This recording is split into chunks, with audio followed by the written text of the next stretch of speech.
हम देख रहे हैं टेबल सेलेक्ट का एग्जांपल।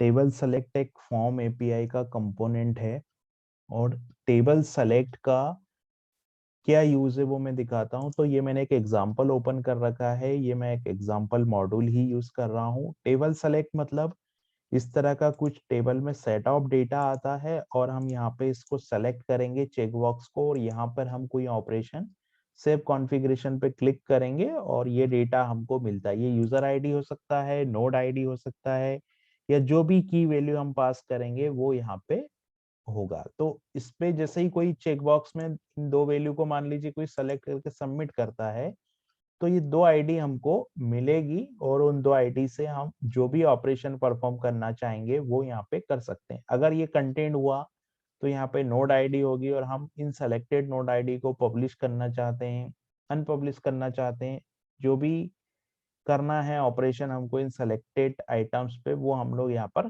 कर सकते हैं। तो इस टेबल सेलेक्ट को कैसे बनाया जाता है वो हम देखते हैं।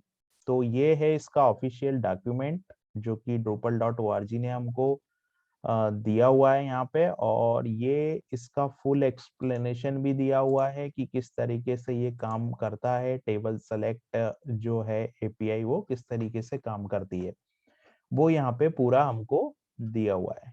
ठीक है, तो हम लोग क्या करते हैं, हम लोग पहले पहले हम लोग एक मॉड्यूल बनाते हैं और उस मॉड्यूल में हम लोग एक फॉर्म बनाएंगे और उस फॉर्म के अंदर हम लोग ये इस तरह का टेबल सेलेक्ट क्रिएट करेंगे।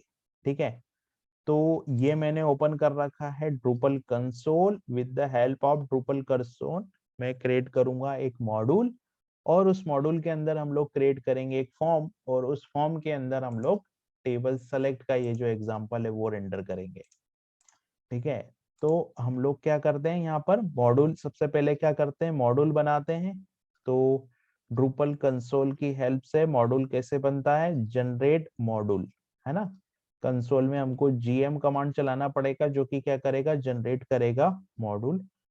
तो मैं यहाँ पे लिख देता हूँ जीएम।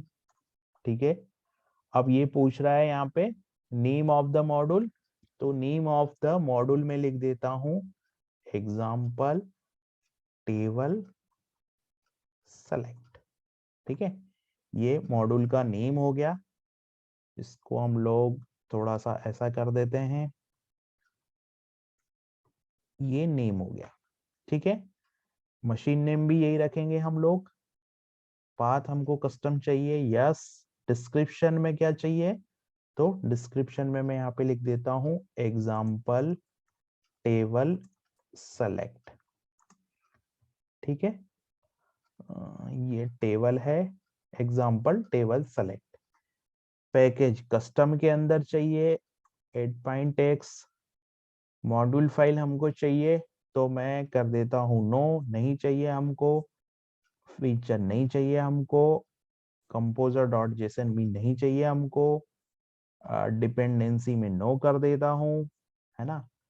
इसमें भी नो कर देता हूँ, इसमें भी नो कर देता हूँ, और यहाँ पे मैं यस कर देता हूँ। तो ये जो है वो जनरेट हो गया हमारा मॉड्यूल, जिसका नाम हो गया एग्जाम्पल टेबल सेलेक्ट। ठीक है, तो ये मॉड्यूल हमारा बन गया। अब हम क्या करते हैं, अब हमको क्या बनाना है, फॉर्म बनाना है। तो फॉर्म बनाने के लिए हम लोग ड्रूपल कंसोल का फॉर्म जनरेट के कमांड में जाते हैं। तो फॉर्म कैसे बनता है, फॉर्म बनाने के लिए कमांड होता है gf generate a new base form. तो मैं वापस यहाँ पे जाता हूँ और यहाँ पे मैं लिख देता हूँ gf जनरेट फॉर्म। ठीक है, तो यहाँ पे क्या होगा कि अब ये पूछ रहा है नेम ऑफ द मॉड्यूल। तो नेम ऑफ द मॉड्यूल में मैं लिख देता हूं example underscore table underscore select. ठीक है, अब यहाँ पे पूछ रहा है वो कि enter the name, enter the form class name. तो इसमें हम लोग क्या नाम देते हैं, हम लोग दे देते हैं एग्जाम्पल टेबल सेलेक्ट। ठीक है, फॉर्म आईडी, फॉर्म आईडी में भी वही देंगे हम लोग एग्जाम्पल टेबल सेलेक्ट, ये फॉर्म आईडी दे दी हमने, ठीक है। तो यहाँ नो कर देता हूं मैं, यहाँ पे भी नो कर देता हूं। Do you want to generate form structure, तो मैं यहाँ यस कर देता हूं, ठीक है। अब ये पूछ रहा है यहाँ पे कि अवेलेबल टाइप्स, तो अवेलेबल टाइप्स में हम लोग क्या रखना चाहते हैं, तो जो फील्ड सेट है ना, इस फील्ड सेट में अवेलेबल टाइप्स यहाँ पर है। तो अवेलेबल टाइप्स में हम लोगों को यहाँ पे टेबल सेलेक्ट का ऑप्शन नहीं है, right. Field UI table field set है, और एक ऑप्शन और है यहाँ पे टेबल। तो मैं क्या कर देता हूँ, ऑप्शन यहाँ पे रख देता हूँ टेबल, ठीक है।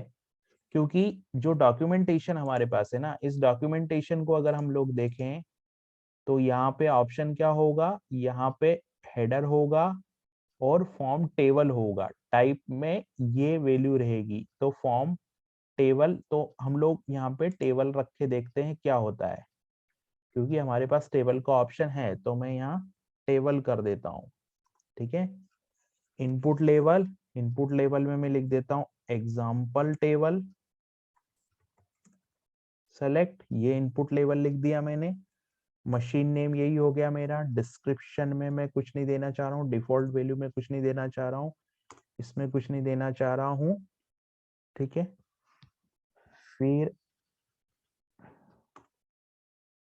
हाँ, ये राउटिंग फाइल का पाथ है, ये भी मैंने दे दिया। तो यहाँ पे हमारा जो टेबल का स्ट्रक्चर है, फॉर्म का जो स्ट्रक्चर है वो जनरेट हो गया। अब हम चलते हैं राउटिंग फाइल के अंदर, फॉर्म के अंदर जो टेबल हमारा बना है और जो फॉर्म बना है उसके अंदर। तो मैं क्या करता हूँ, यहाँ जाता हूँ, यहाँ पर मैं जाऊंगा मॉड्यूल में, मॉड्यूल में जाऊंगा मैं कस्टम में, कस्टम में जाने के बाद एग्जाम्पल टेबल सेलेक्ट में मैं जाता हूँ, एसआरसी में जाता हूँ, फॉर्म में जाता हूँ, और ये मेरी एक क्लास बन गई यहाँ पे फॉर्म क्लास, ठीक है जी।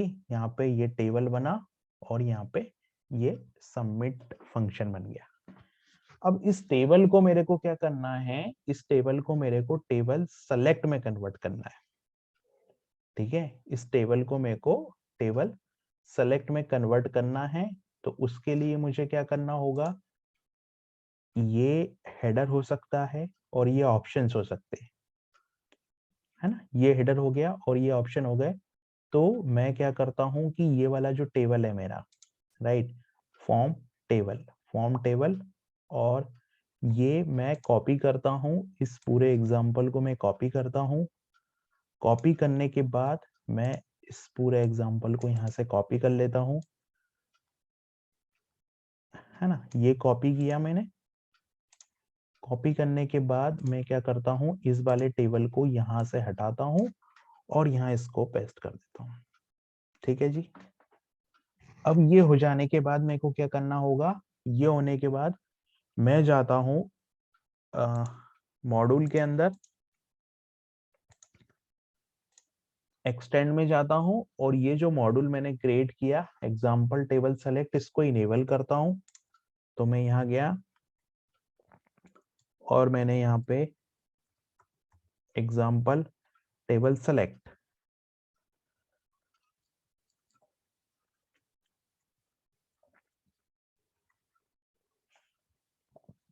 एग्जाम्पल टेबल सेलेक्ट को मैंने यहाँ पे इंस्टॉल कर दिया मॉड्यूल को जनरेट करने के बाद।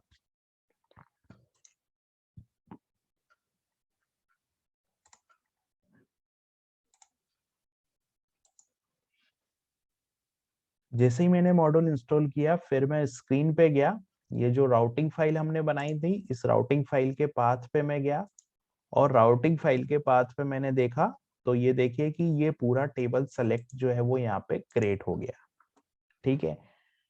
अब जैसे अगर मान लीजिए मैं सबमिट पे क्लिक करता हूँ ना, सबमिट पे मैं क्लिक करूंगा तो क्या होगा, सबमिट फंक्शन बनाया हमने एक, सबमिट फंक्शन है यहाँ पे, है ना। अभी सबमिट फंक्शन पे मैं तो यहाँ पे डिस्प्ले रिजल्ट कुछ दिखाएगा, तो मैं ऐसे करके इसको सेलेक्ट करके सबमिट करके देखता हूँ कि क्या रिजल्ट आता है।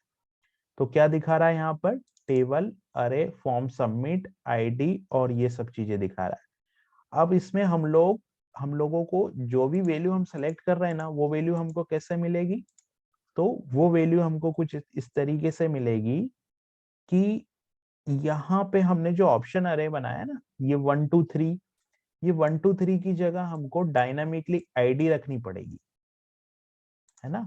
जैसे कि 1 2 3 की जगह अगर मैं कोई डायनामिकली आईडी रखूंगा, वो नोड आईडी हो सकती है, यूजर आईडी हो सकती है, तो वो वैल्यू मेरे को मिल जाएगी। अगर मान लीजिए मेरे को ये वैल्यू लेनी है यहाँ पे, तो मैं कैसे लूंगा, मैं क्या करता हूँ, पहले एक अरे को यहाँ प्रिंट करता हूँ, ठीक है। तो मैं यहाँ गया, मैंने यहाँ पे form underscore state underscore get values किया, और मैं यहाँ पे प्रिंट प्री लगाया, मैंने प्रिंट प्री लगाने के बाद, है ना, प्रिंट प्री लगाया, और यहाँ पर मैं जो भी डेटा यहाँ प्रिंट कर रहा हूँ, उस डेटा को प्रिंट करने के बाद मैंने यहाँ पे एग्जिट किया। अभी मैं क्या करता हूँ, यहाँ डॉलर वैल्यूज जो है, डॉलर वैल्यूज इसको लिया, यहाँ पे मैं जाके डॉलर वैल्यूज को मैंने प्रिंट किया, ठीक है। तो अगर अभी मैंने इन सभी वैल्यू को सेलेक्ट किया, सबमिट किया, जो भी किया, तो ये देख रहे हो आप 1 2 3 मुझे मिला, ठीक है। अब अगर मान लो मैं इस वैल्यू को पूरा सेलेक्ट कर नहीं करते हुए सेकंड वैल्यू को ही सबमिट करता हूँ, है ना, सेकंड वैल्यू को ही सबमिट करता हूँ, ये पूरा अरे जो है वो टेबल फॉर्मेट में मुझे मिल रहा है, राइट।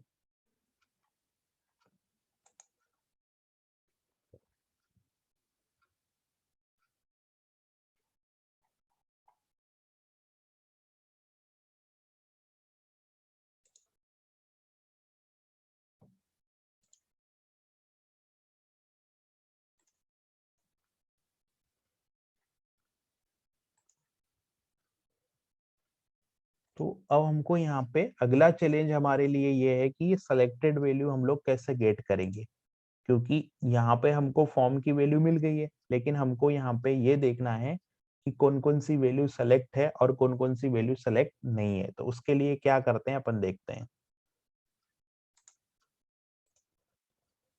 तो हम लोगों ने जितनी भी वैल्यू यहाँ पे चेक बॉक्स में रखी है, लाइक मैं सबसे लास्ट वाला चेक बॉक्स चेक कर रहा हूँ और वैल्यू को सबमिट कर रहा हूँ, ठीक है। तो आप देखेंगे कि थर्ड नंबर पे 3 आया, बाकी सारी वैल्यू 0 आई।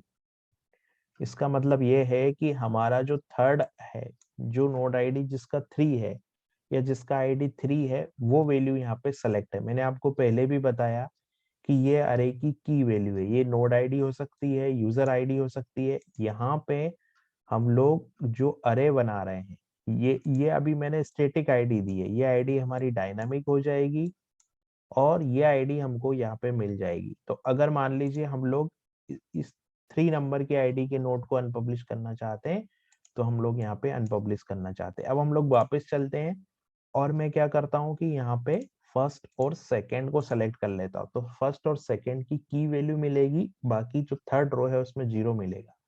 तो मैंने फिर से सबमिट किया, तो आप देख रहे हैं फर्स्ट और सेकंड में 1 2 मिल गया और यहाँ पे 0 मिल गया। तो हमको इस अरे में से जो भी नॉन जीरो एलिमेंट है वो फाइंड करने पड़ेंगे, और उसको फिर हम लोग पब्लिश करना चाहते हैं, अनपब्लिश करना चाहते हैं, जो भी ऑपरेशन लगाना चाहते हैं वो यहाँ से हम लगा सकते हैं। तो इस तरीके से हम लोग टेबल सेलेक्ट बनाते हैं। यहाँ पे अब मान लीजिए मैं सारी वैल्यू को सेलेक्ट कर दूं, तो मैं को चेक डॉल पे क्लिक करके सबमिट करूंगा, तो मुझे पूरा अरे मिल जाएगा। देख रहे हैं आप, 1 2 3 पूरा अरे मेरे को यहाँ पे मिल गया है। तो इस तरीके से हम लोग क्या कर सकते हैं, इस तरीके से हम लोग टेबल सेलेक्ट को बना सकते हैं।